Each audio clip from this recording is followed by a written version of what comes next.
El libro de Ezequiel es el más descuidado en la Biblia. El tiempo de Ezequiel fueron tiempos difíciles. Sedecías fue el último rey títere de Judá. Recibió autoridad para gobernar en Jerusalén con apenas un pequeño ejército.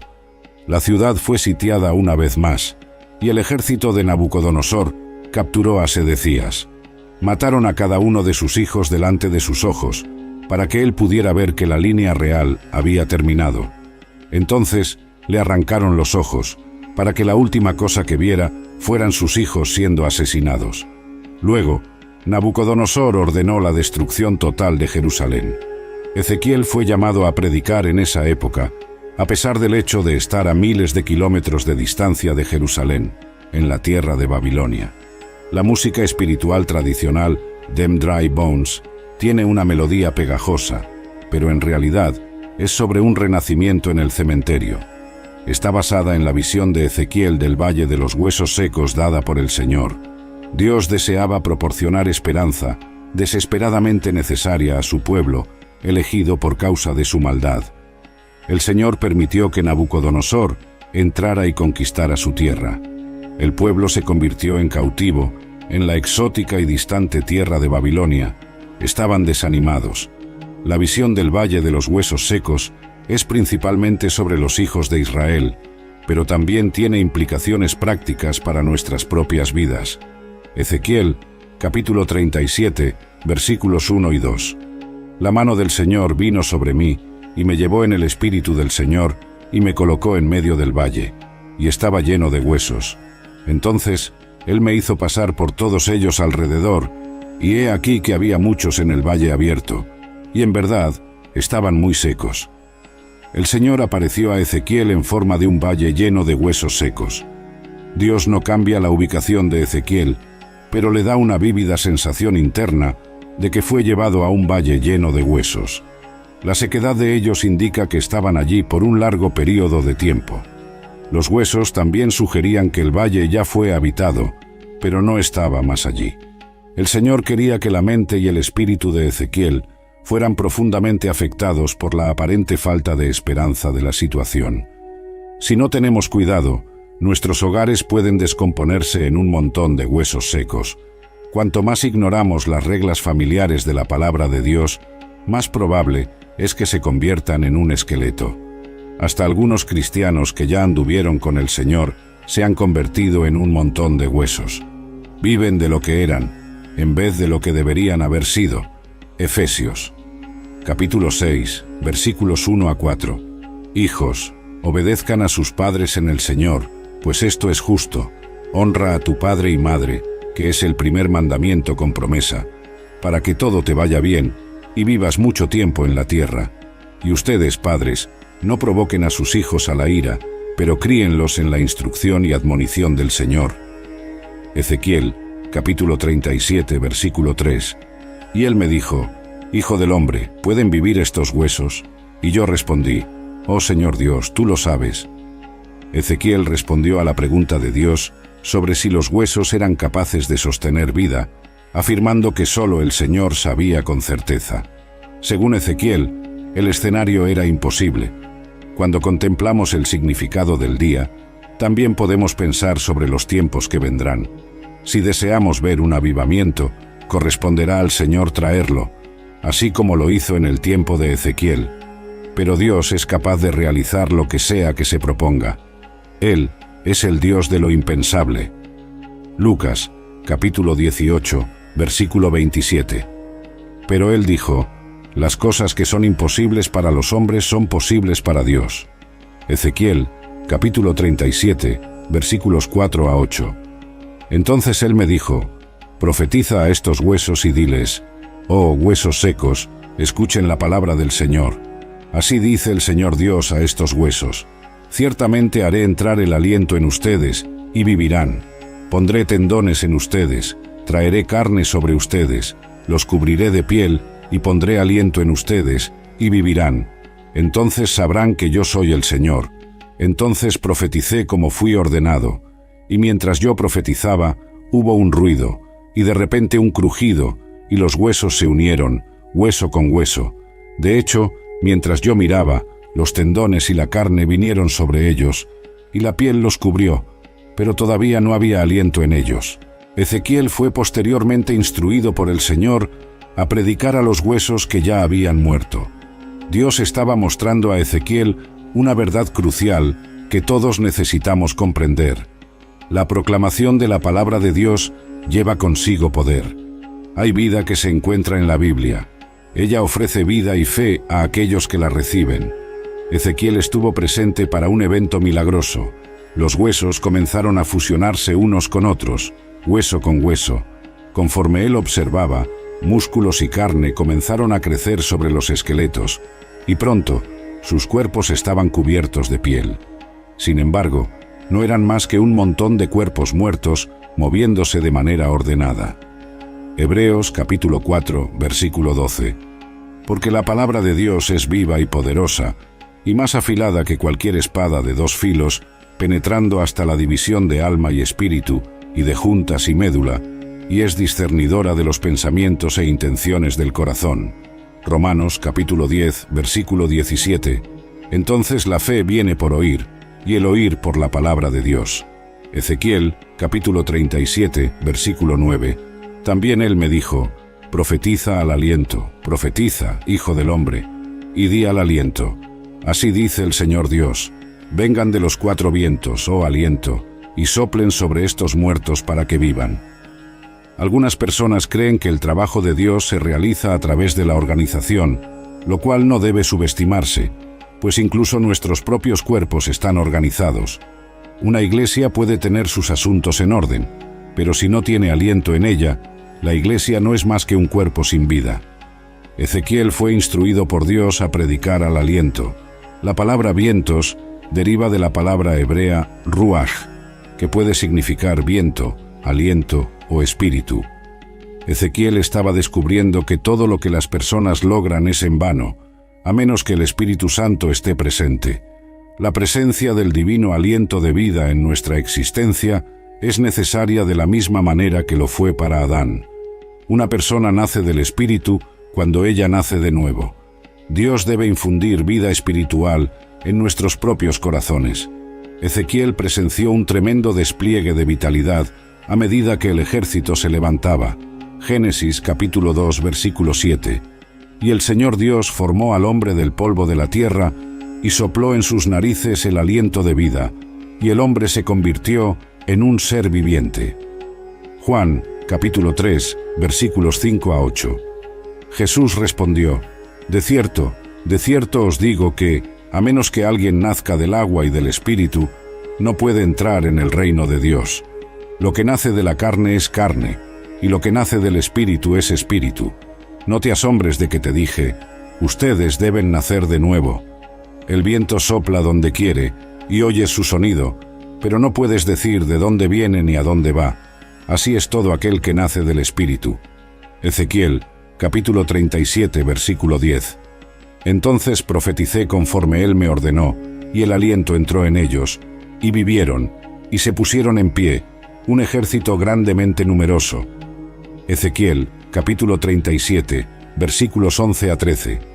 Entonces él me dijo: hijo del hombre, estos huesos son toda la casa de Israel.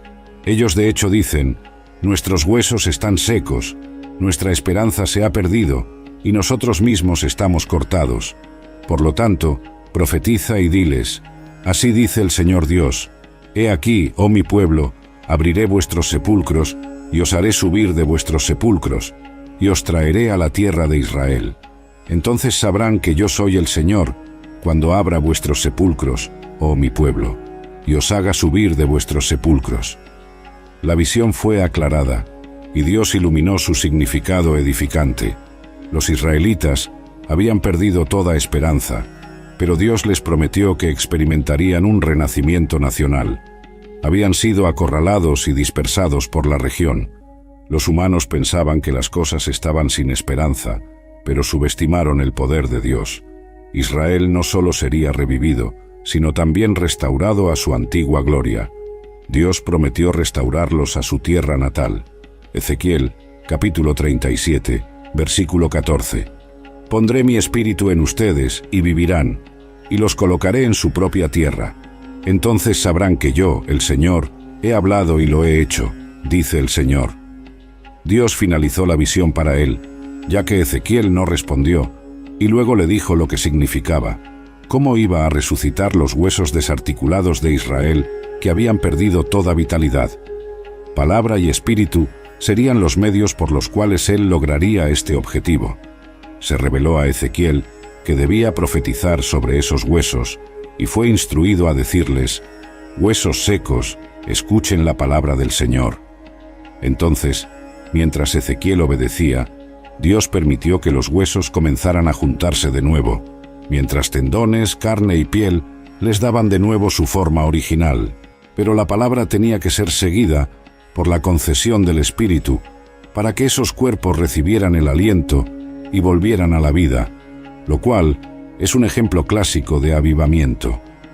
La revitalización espiritual de la Iglesia de Dios en los tiempos modernos es traída a través de la palabra en el Espíritu. Cuando cualquiera de estos elementos falta, el pueblo de Dios es incapaz de tener una experiencia significativa de la presencia de Dios entre ellos. 2 Corintios, capítulo 3, versículos 17 y 18. Ahora bien, el Señor es el Espíritu, y donde está el Espíritu del Señor, allí hay libertad. Pero todos nosotros, con rostro descubierto, reflejando como un espejo la gloria del Señor, somos transformados en la misma imagen, de gloria en gloria, como por el Espíritu del Señor. De acuerdo con la palabra de Dios, nuestras transgresiones y pecados anteriormente nos hicieron tan sin vida como un montón de huesos secos. Por otro lado, Dios nos transmitió un mensaje de esperanza. Cuando reconocemos a Jesucristo como nuestro Señor y Salvador, Él nos vivificó o trajo de vuelta a la vida. Ha llegado el momento de compartir esta palabra de esperanza con aquellos que, por causa de sus pecados y transgresiones, todavía están espiritualmente muertos. Si difundimos la palabra y tenemos en mente que dependemos del Espíritu Santo para fuerza y orientación, podríamos observar un avivamiento en un sepulcro. Efesios capítulo 2 versículo 1. Por gracia, mediante la fe, y os vivificó, estando vosotros muertos en ofensas y pecados. Romanos capítulo 5 versículo 8. Pero Dios demuestra su propio amor hacia nosotros, en que Cristo murió por nosotros, siendo nosotros aún pecadores. Este pasaje enfatiza la transformadora gracia y misericordia de Dios. Aun cuando estábamos muertos en nuestros pecados, Cristo murió por nosotros, ofreciéndonos una nueva vida. Esta nueva vida no viene de nosotros mismos, sino que es un don de la gracia de Dios. Es una transformación completa, de la muerte a la vida, del pecado a la justicia, de la desesperación a la esperanza. El mensaje esencial de estos versículos es que la fe en Cristo no es solo una creencia intelectual, sino una transformación vivificante que nos lleva del estado de muerte espiritual a una nueva vida en Cristo. Esta nueva vida se caracteriza por el amor, la gracia y la verdad que emanan de la fe en Jesús. A través de esa fe, somos llamados a vivir de acuerdo con los principios y valores del reino de Dios, reflejando su luz y su verdad en un mundo a menudo marcado por la oscuridad y la desesperanza. Por lo tanto, así como los huesos secos en la visión de Ezequiel recibieron vida a través de la palabra de Dios y del aliento del Espíritu, también nosotros somos llamados a una nueva vida a través de la palabra de Cristo y del Espíritu Santo. Esta nueva vida no es solo una promesa para el futuro, sino una realidad presente que experimentamos cada día en nuestra caminata con Dios. Nos capacita para enfrentar los desafíos de la vida con fe, esperanza y amor, sabiendo que, en Cristo, somos más que vencedores. La visión de Ezequiel de los huesos secos habla profundamente sobre restauración y renovación. Así como Dios prometió traer vida a los huesos secos y restaurar a Israel, Él también promete renovar nuestras vidas espiritualmente. Esta promesa de restauración no se limita solo al pueblo de Israel, sino que se extiende a todos los que buscan a Dios. Jeremías capítulo 31, versículos 3 y 4 dice: «De lejos el Señor me apareció diciendo, con amor eterno te he amado, por eso con benignidad te he atraído. aún te edificaré, y serás edificada, oh Virgen de Israel. Aún serás adornada con tus tamborines, y saldrás en la danza de los que se alegran. Este versículo refleja la continua fidelidad y amor de Dios, y su promesa de restauración no solo física, sino también espiritual y emocional. Además, en el Nuevo Testamento, la idea de renovación y restauración continúa siendo un tema central. En 2 Corintios, capítulo 5, versículo 17, leemos: Por lo tanto, si alguien está en Cristo, nueva criatura es. Lo viejo ha pasado. He aquí, todo se ha hecho nuevo. Este versículo nos recuerda que en Cristo somos transformados y renovados, dejando atrás la vieja vida de pecado y comenzando una nueva vida en justicia y verdad. Esta transformación es posible a través del Espíritu Santo, que nos da vida nueva y nos capacita para vivir de acuerdo con la voluntad de Dios. Romanos capítulo 8, versículos 10 y 11, afirma: Y si Cristo está en vosotros, el cuerpo está muerto a causa del pecado, pero el Espíritu es vida a causa de la justicia.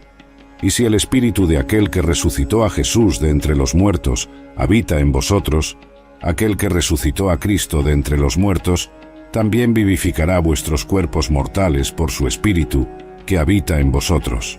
Por lo tanto, el mensaje de Ezequiel y la promesa de Dios de restauración y renovación son relevantes para nosotros hoy.